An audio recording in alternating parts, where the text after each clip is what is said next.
do the Rondo thing, and this year's team in general, so interesting. Obviously, they should be ranked among the favorites to come out of the West, but that thing from last year just stains everybody's consciousness. What happened in that NBA bubble with them and the Nuggets there. A different team this year to some degree, same core. I do find it interesting. Them and the Celtics, so similar. They played great games because you get those two-star wings.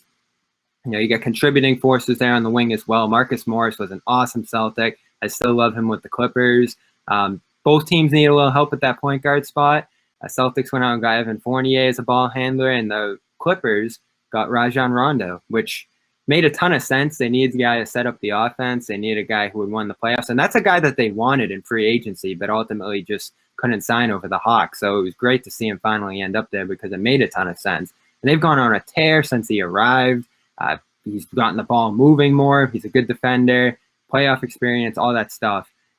It's interesting, though, because you're kind of looking at this from a distance. You're not talking and interacting with the players in the way you would be in a normal year. So it's probably tougher to feel like what kind of impact he's had on the room. But from the distance that you're looking at it, what has Rondo brought to the team on the court and off the court?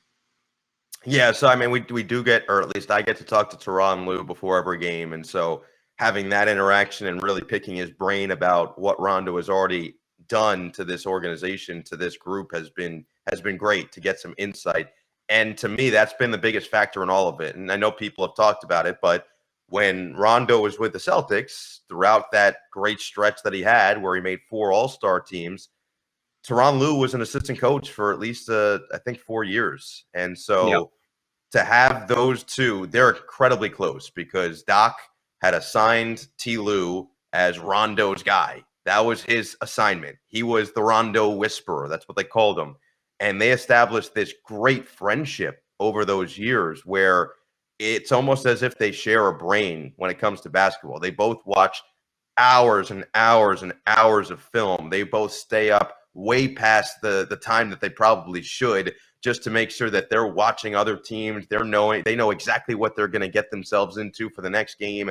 And so it's been a perfect partnership to have those two, and then to have Chauncey Billups as well. You've got 3 guys who have played the point guard position at an elite level in the NBA. And what Rondo has brought already is raised the basketball IQ of the team. You mentioned it. He's got the ball moving at a very high clip. He's shooting the ball well still. And if you look over the last 5-6 years, he has shot it well from 3 over the course of those years. He's been league average or better the majority of those seasons. Unbelievable. Him and Derrick Rose were the 2 guys you never thought. No, and last year in the bubble, during the championship run for the Lakers, he shot 40% from 3. And it wasn't like he wasn't taking them. He was taking a couple of them per game.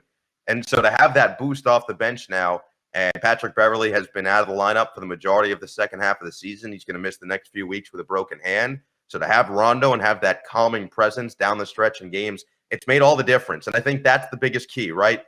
Let's look at those 2 Celtics games as a great example.